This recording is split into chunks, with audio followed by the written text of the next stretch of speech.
Kemuliaan hanya kami naikkan kepada Bapa, sebab Engkau Bapa yang baik yang tidak pernah meninggalkan anak-anak-Mu. Jika saat ini kami kembali beribadah, setelah sekian lama kami beribadah di rumah, kami kembali ke rumah Tuhan. Tuhan, kami tahu perlindungan penjagaanmu bagi anak-anak-Mu adalah yang terbaik dari Tuhan. Pimpinlah dari awal hingga pada akhir ibadah pada pagi hari ini di dalam kasih, di dalam kemuliaan dan kebesaran nama-Mu. Di dalam nama Tuhan Yesus, kita yang percaya sama berkata, amin. Shalom, silakan duduk kembali. Thank you Lord. Jika kita bisa beribadah hari ini, semua itu adalah oleh karena kasih kemurahan Tuhan. Sebelum saya menyampaikan kebenaran firman Tuhan, saya akan memberikan sedikit penjelasan mengenai virus COVID-19, sehingga Bapak Ibu Saudara sekalian tidak perlu terlalu khawatir dan juga jangan sampai tidak waspada. Bapak Ibu dikasih oleh Tuhan Yesus Kristus, setelah virus COVID melanda seluruh dunia, itu telah menimbulkan kekhawatiran yang sangat besar, apalagi memang angka kematiannya cukup tinggi. Dan bisa dikatakan para dunia kesehatan yang tidak pernah mundur untuk terus mempelajari, untuk mengenal sifat daripada virus ini, terus bergerak, dan tidak sedikit nyawa yang harus dikorbankan. Dan itu tidak sia-sia, karena semuanya memberikan faedah. Bapak Ibu dikasih oleh Tuhan Yesus Kristus, seandainya saya ilustrasikan virus itu seperti bola ini, karena memang dia berbentuk mahkota dan ada spike seperti ini, ukurannya cukup besar. Saya tidak usah bilang sebesar apa, karena itu sudah saudara ketahui bahwa karena dia cukup besar, maka jika saudara menggunakan masker, ya, sekalipun ada udara, ada virus, misalnya karena ada orang batuk, itu tidak akan bisa menembus masker, ya, Anda. Sehingga selama Anda memakai masker, maka virus itu tidak akan masuk di dalam tubuh Anda. Itu salah satu yang perlu diketahui. Jika Bapak Ibu Saudara menderita kondisi batuk atau lemah, pakailah masker agar jika memang ada virus, gitu ya, kita tanpa ketahui belum diperiksa, itu akan tertahan di masker Anda dan tidak bertebaran. Dan virus ini dia bukan bersifat kalau seandainya Anda loncat, ada orang batuk lalu dia terbang ke atas, kecuali itu ada udara yang cukup kencang atau ruang AC yang berputar cukup keras, ya. Jadi kalau dia Anda batuk, kan itu saya lepas ini, Anda batuk, dia akan jatuh, ya. Dia tidak berterbangan di udara. Gitu. Jadi yang paling penting itu adalah lantai daerah, ya, atau yang tempat-tempat di mana itu terkontak. Mungkin Anda batuk, tangan Anda menyentuh, mulut Anda lagi batuk tanpa pakai satu tangan dan lain, lalu Anda menyentuh, maka barang-barang yang sentuhan Anda itulah yang kemungkinan ada virusnya. Melalui sepatu ketika kita pergi di situ, ketika kita keluar itu melekat di baju. Itu sebabnya ketika kita balik ke rumah, baju pakaian kita itu harus kita lepas, jangan ditibas-tibas, masukkan ke tempat ember khusus, lalu segera bisa dicuci, gitu ya. Waktu menyucinya juga lebih baik kalau pakai mesin cuci, masukkan rendam dulu supaya dia tidak waktu dikocok tuh habis debunya lalu ada yang menyuci itu akhirnya menghirup. Jadi prinsipnya itu dia tidak berterbangan begitu, tapi dia jatuh setelah itu. Misalnya kalau seandainya pun saya saat ini misalnya ada virus, maka itu tertahan semua di pensil ini, ya, kira-kira seperti itu, sehingga nanti tinggal membersihkannya. Nah, karena dia menyebabkan kematian, selama kita protek dengan cara hal itu, maka itu penting. Nah, gangguan daripada COVID-19 itu akan dipengaruhi imunitas kita atau kekebalan kita. Itu sebabnya makanlah yang cukup, istirahat yang cukup agar kekebalan tubuh kita atau imunitas kita tetap selalu baik. Hindari stres, selalu happy, usahakan gembira, karena orang yang stres itu ya menurunkan imunitasnya. Nah itu secara garis besar yang mau saya sampaikan mengenai COVID. Nanti di dalam perjalanan khotbah juga akan saya sampaikan. Mari kita buka di dalam 1 Petrus pasal 5.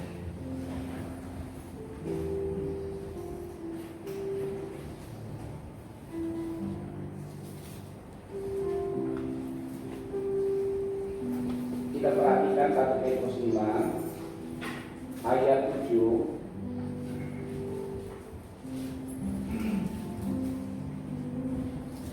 Saya bacakan sampai ayat yang ke-9. Demikian firman Tuhan, kita baca sama-sama kalau sudah ketemu. 3, 2, 1. Serahkanlah segala kekhawatiranmu kepadanya, sebab Dia yang memelihara kamu. Sadarlah dan berjaga-jagalah, lawanmu si iblis berjalan keliling sama seperti singa yang mengaum-ngaum dan mencari orang yang dapat ditelannya.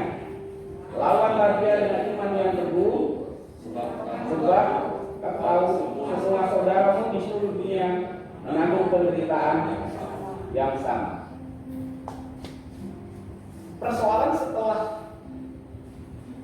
COVID-19 ini melanda seluruh dunia dan di Indonesia, lalu setelah berjalan sekian bulan, semua prinsip ya, kalau dalam dunia kedokteran itu sudah langsung berpikir memang bagaimana cara mengatasinya. Jadi prinsipnya adalah dikendalikan atau mengendalikan.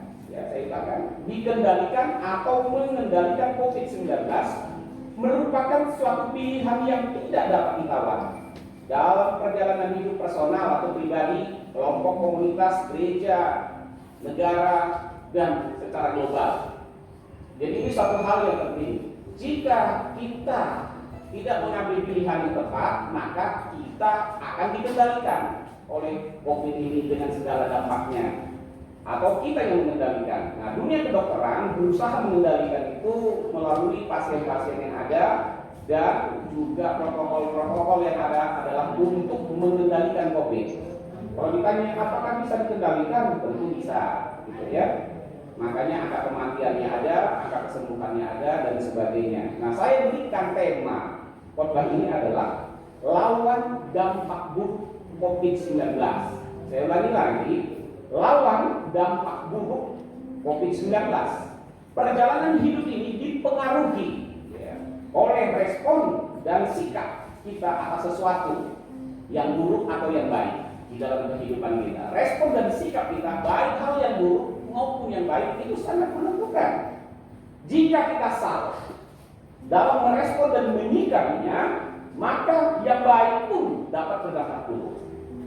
Anda dapat berkat yang besar, situasi happy, bahagia, Anda tidak merespon menyikapinya dengan baik, justru kebahagiaan itu, kesuksesan itu malah membuat saudara bisa jadi jatuh dan tumbang. Begitu juga sebaliknya. Jika kita bisa merespon dan menyikapi suatu dampak buruk, khususnya oleh COVID-19, maka yang tadinya kita terpuruk, yang tadinya kita vakum, tidak bisa berbuat apa-apa, akhirnya bisa pulih kembali, bahkan bangkit dan terus berkembang. Bagaimana merespon dan menyikapi dampak buruk COVID-19? Ini yang menjadi pertanyaan yang sangat menarik. Bagaimana sebenarnya? Ayat-ayat firman Tuhan sudah begitu banyak diurai, tapi kadang ada kekeliruan dalam penjelasan meresponi dan menyikapinya, sehingga tidak sedikit juga para hamba Tuhan yang akhirnya gugur, bukan karena janji Tuhan tidak ditepati, tetapi mungkin pemahaman tentang COVID-19 ini belum betul-betul ya dipelajari, diteliti dengan baik. Nah, satu respon sikap yang tepat, saya ulangi lagi, satu sikap respon yang tepat adalah lawan. Itu yang paling tepat. Lawan, jangan diserang. Dunia kedokteran juga gitu. Lawan. lakukan perlindungan diri, cari solusi sampai akhirnya bisa disembuhkan. Dalam perlawanan tentu saja ada proses dan korban, tapi tujuannya tetap hasil yang terbaik. Sudah berapa bulan rakyat Indonesia khususnya daerah-daerah yang sudah dilanda COVID dengan ketentuan pemerintah PSBB, social distancing, lockdown juga belum pernah kita terapkan di Indonesia, tapi itu telah menimbulkan dampak yang sangat serius. Nah, COVID-19 telah menimbulkan dampak kematian. Itu satu, kematian kita sorot dulu. Angka kematian awalnya tinggi, sekarang sekitar 5%. Dampak yang tidak kalah luar biasanya adalah kekhawatiran. Nah, kekhawatiran ini menghasilkan kepakuan. Ibadah perdana, jika itu yang hadir belum memenuhi walaupun 40%, 50%, itu karena ada rasa kekhawatiran. Dan kekhawatiran ini tidak disalahkan, karena setiap orang membutuhkan proses dan waktu dan kejelasan. Bapak Ibu Saudaraku yang dikasihi oleh Tuhan Yesus Kristus, tentu hal ini tidak dapat didiamkan, karena pada ujungnya akan menghasilkan keterpurukan di skala bidang. Baik memang mendengar ibadah melalui YouTube, baik memang benar secara online dan streaming tidak hadir di dalam ibadah, itu juga baik, tapi itu bukanlah yang terbaik. Karena yang terbaik sudah diatur dalam firman Tuhan, datanglah ke rumahku. Tapi kalau pada kondisi-kondisi tertentu, semua bisa dikombinasi.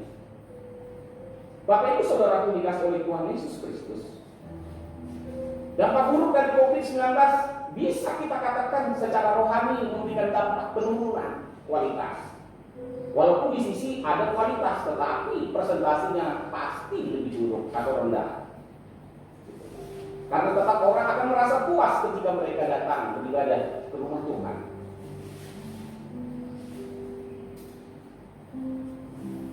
Dampak buruk yang lain adalah dampak ekonomi. Jika hal ini dibiarkan, satu negara pun bisa krisis ekonomi yang besar. Sehingga ini tidak bisa didiamkan. Kita harus melawan. Pertama kali adalah dengan langkah, mari kita adaptasi dulu dengan kondisi COVID ini. Sebelum lawan ini kita hancurkan, kita harus menyesuaikan diri. Sehingga sekalipun dia hadir dan belum bisa diusir, itu tidak berdampak dengan diri kita. Makanya kalau batuk, pakai ketika batuk, pakai masker, jaga jarak, jangan berjabat tangan. Itu adalah salah satu cara untuk melawan si COVID, sehingga COVID ini tidak memberikan dampak buruk pada kita. Nah, firman Tuhan saya akan bawa dalam hal COVID ibadah khusus ini. Dikatakan tadi di dalam 1 Petrus 5 ayat 7, serahkanlah segala kekhawatiranmu kepadanya. Adalah normal jika orang khawatir. Bukan hanya karena COVID lah, ya. Kalau sekarang secara luas tentu COVID, tapi banyak kekhawatiran-kekhawatiran lain yang timbul di dunia. Jika dalam penginjilan orang khawatir kalau terjadi ada perlawanan, nah ditambah lagi COVID, nah makin ada alasan tidak melakukan penginjilan karena di rumah saja atau berdiam bagaimana. Jadi selalu dampaknya akan menimbulkan penurunan. Bapak Ibu Saudara yang dikasihi oleh Tuhan Yesus Kristus,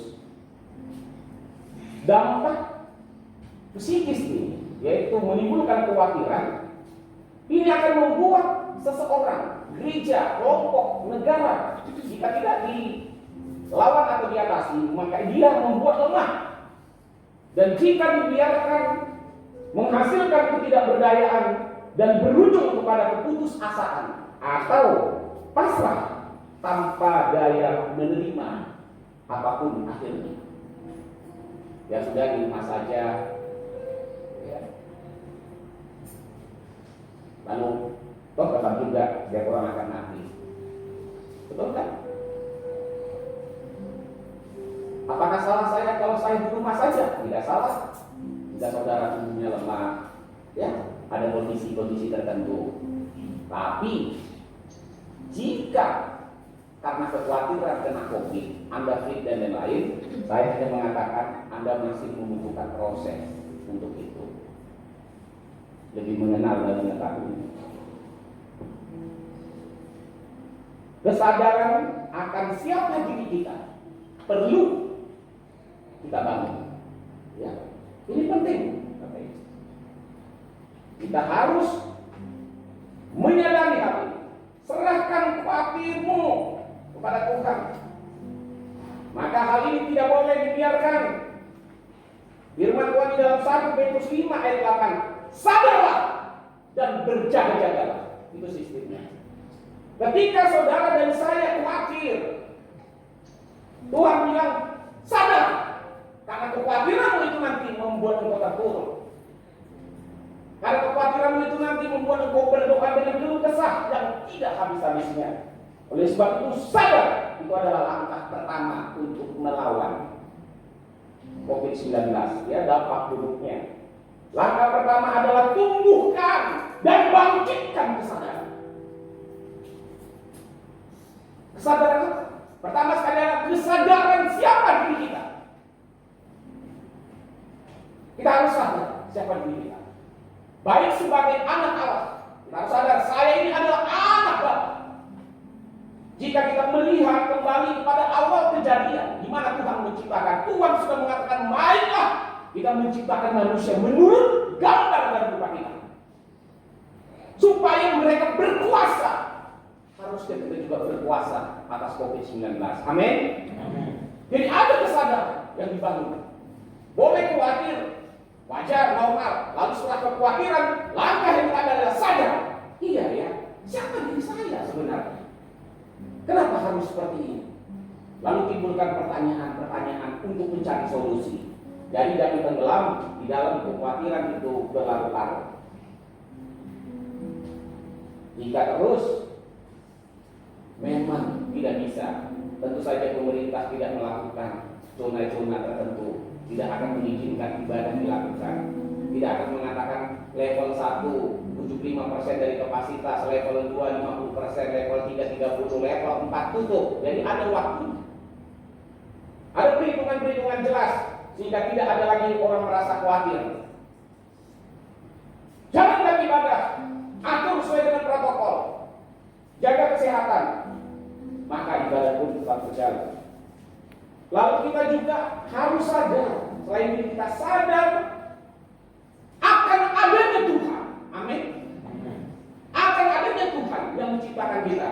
Itu sebabnya di dalam Mazmur 91 dikatakan orang yang berlindung kepada Tuhan itu akan dijaga. Nah, kesadaran akan Tuhan ini membuat saudara bukan sembarangan untuk bertindak. Karena di dalam Mazmur 91 dikatakan di dalam ayat 10 dan selanjutnya, aku mengenal, kata Tuhan, orang tersebut, dia itu orang yang sangat terang dengan aku, maka aku akan menjaga dan menopangnya.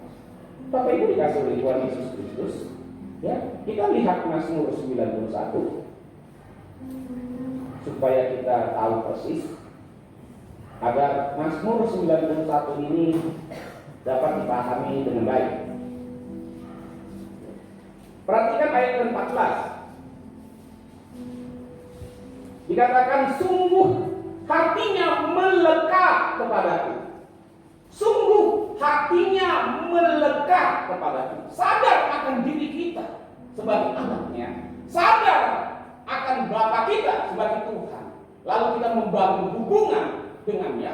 Iya ya, hubungan saya dengan Bapa, dengan Tuhan erat. Lalu Tuhan bilang, sadar juga Tuhan kata, sungguh hatinya melekat kepadaku, maka aku akan meluputkannya.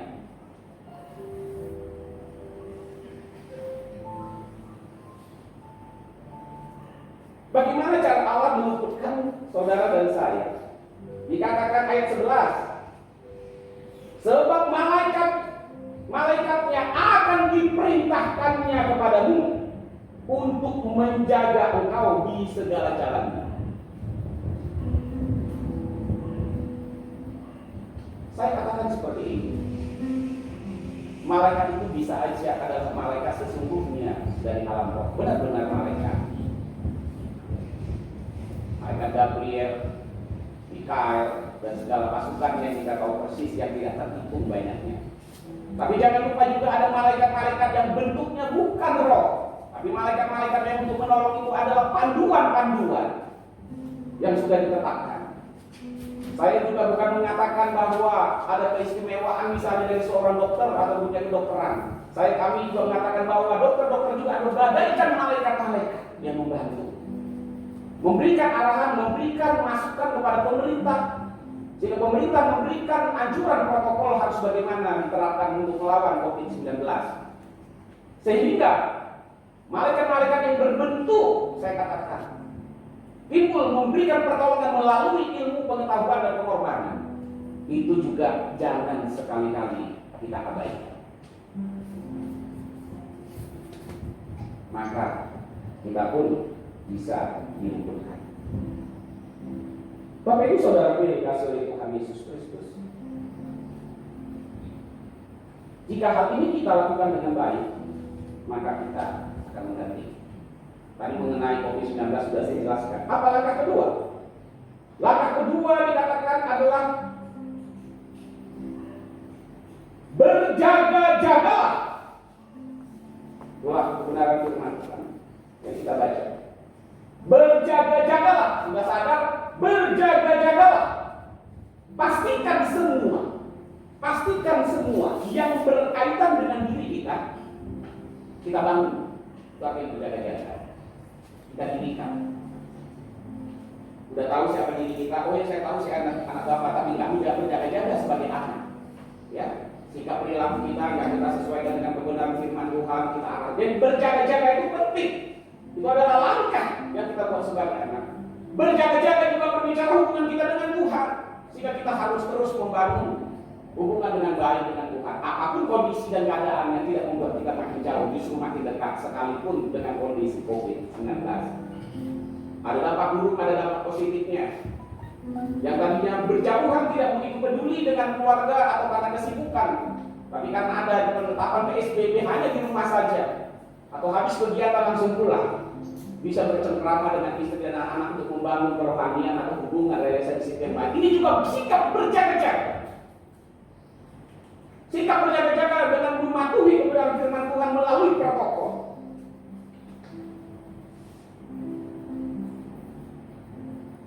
Jika itu kita lakukan, maka kita menjadi baik. Berjaga-jaga juga untuk mengetahui COVID-19. Ya, jika keluar, ya pakai masker.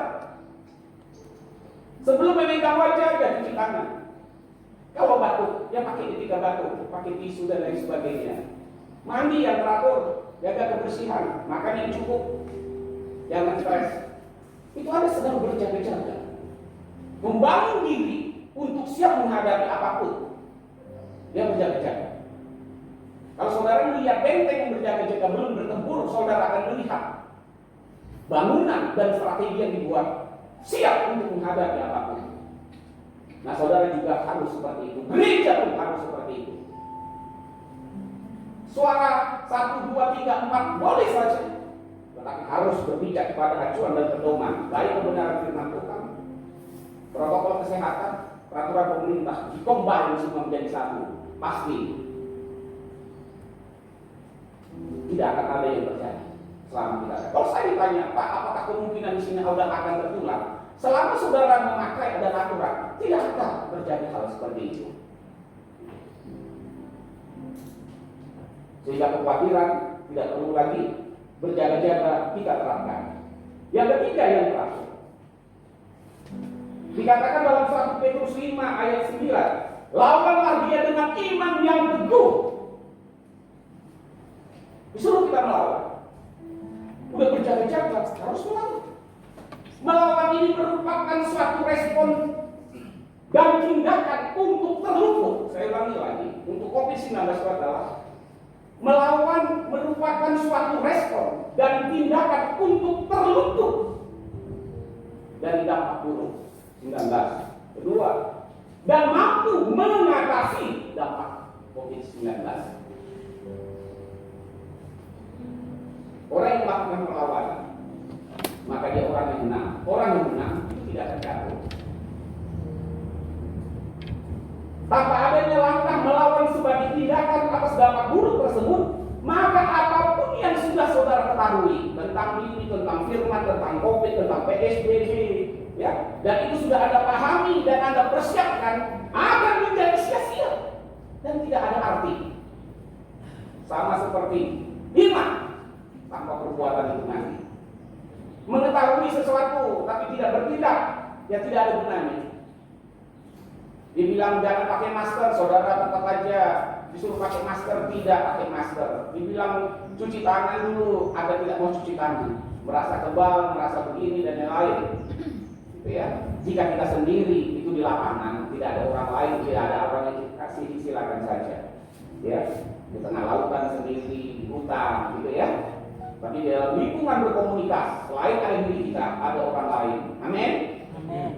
Selama itu kita terapkan, kita berhasil. COVID-19 ada di sekitar kita. Tidak akan berdampak. Pak, saya keluar Pak, ada COVID. Tidak mungkin saya lihat nanti yang sudah ada di sini Pak, di tangan saya. Misalnya, bah, dia kan tidak masuk. Lalu sebelum saya memakan atau mengusap wajah saya dan lain, ya saya cuci tangan dengan sabun. Si COVID-nya mati. Saya pakai hand sanitizer. Amin. Urusan selesai kan? Dia bukan ada lagi, ucap-ucap bukan apa-apa. Anda keluar rumah, pulang mandi. Rajin mandi. Saya bisa 3-4 kali mandi. Setiap keluar, ya walaupun sebentar pulang mandi. Baju dan pakaian tadi disimpan. Maka berpikir dulu kalau mau keluar harus saling berhenti. Untuk apa? Untuk melawan si COVID agar si COVID tidak mengganggu. Selama itu diterapkan, is okay. Nah, Bapak Ibu Saudara yang dikasih ini, iman dalam hal ini merupakan semua yang kita ketahui atau pahami atas diri kita dan Tuhan sesama, ya, COVID-19, namun tanpa ada tindakan untuk melaksanakannya, yang merupakan bentuk perlawanan, maka umumnya itu disebabkan oleh rasa kekhawatiran yang belum teratasi. Makanya saya tidak menyalahkan orang yang terus kekhawatiran yang belum diatasi. Lawan dia dengan iman, lakukan yang Anda tahu. Lalu tentu merupakan suatu sikap atau tindakan yang selalu tetap dan tidak tergoyahkan, walau harus melewati proses demi proses dan perbaikan untuk mencapai hasil yang diharapkan. Amin. Teguh, jangan goyah. Kalau goyah, ibadah ini akan berhenti dengan sendirinya.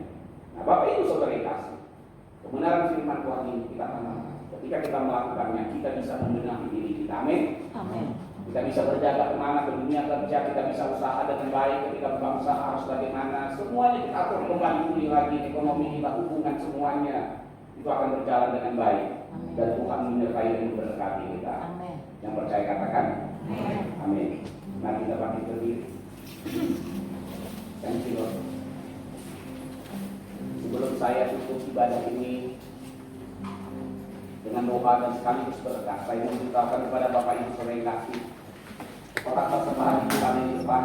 Barang siapa ketika mau masuk ke gereja, ketika Anda tidak sempat memberikan persembahan, ketika pulang nanti Anda bisa memberikan persembahan. Saya beritahukan lagi nanti, ketika kita mau pulang, Anda harus tetap berdiri. Biar yang di depan pintu belakang sana dulu keluar satu-satu. Jadi Anda boleh menghadap ke arah keluar. Sehingga yang di depan pintu sana lebih keluar satu persatu. Tidak ada lagi hamba Tuhan yang akan berjabat tangan dengan saudara di sana. Nanti Pak Gembala akan ada di sana dengan sama sehati. Saya bersama OSI tetap di sini. Kami adalah yang terakhir untuk keluar dari ruangan ini. Ya, supaya dapat dipahami dengan jelas. Mari kita berdoa. Bapa, di dalam nama Tuhan Yesus, kami telah mendengarkan sebagian daripada firman-Mu. Kami tahu bahwa kami tidak boleh rasa khawatir terus menerus. Kami harus sadar Kami harus berjaga-jaga, kami harus melawan dampak buruk COVID-19 untuk memulihkan kehidupan kami, hubungan kami, ekonomi, ibadah kami kepada Tuhan. Oleh sebab itu Bapa, tangan kasih dan kekuatan daripadamu, kami percaya tidak pernah meninggalkan kami. Karena kami adalah anak Bapa. Dan kami mengasihi setiap orang. Dalam nama Tuhan Yesus, kami mengasihi rumahmu.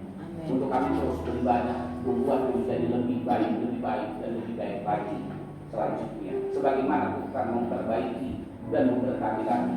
Bapa, dalam nama Tuhan Yesus, terima kasih. Karena kasih-Mu memberkati setiap anak-anak-Mu. Persembahan-persembahan yang mereka berikan, persembahan ucapan syukur perpuluhan untuk pembangunan, kami serahkan kepada tangan Tuhan. Tuhan memberkati, membalas mereka berlipat kali ganda. Kau mengetahui kerinduan mereka, kabulkan doa dan permohonan mereka. Anak-anak Bapa yang dikasihi, sebagai Bapa yang baik, Dia senantiasa memberkati setiap anak-anaknya. Oleh sebab itu, angkat hati dan kedua tangan dan terima berkat Tuhan. Pulanglah dan terima berkat Tuhan. Tuhan memberkati dan melindungi engkau. Tuhan menyinari engkau dengan wajah-Nya dan memberi engkau kasih karunia. Tuhan menghadapkan wajah-Nya kepadamu, memberikan kepadamu damai sejahtera dalam hidup, rumah tanggamu, pekerjaanmu, pendidikanmu, masa depanmu, di dalam kasih setia daripada Allah Bapa dan anugerahnya di dalam Yesus Kristus dan pertolongan Roh Kudus menyertai dan memberkati engkau. Di dalam nama Tuhan Yesus kita yang percaya sama berkata amin.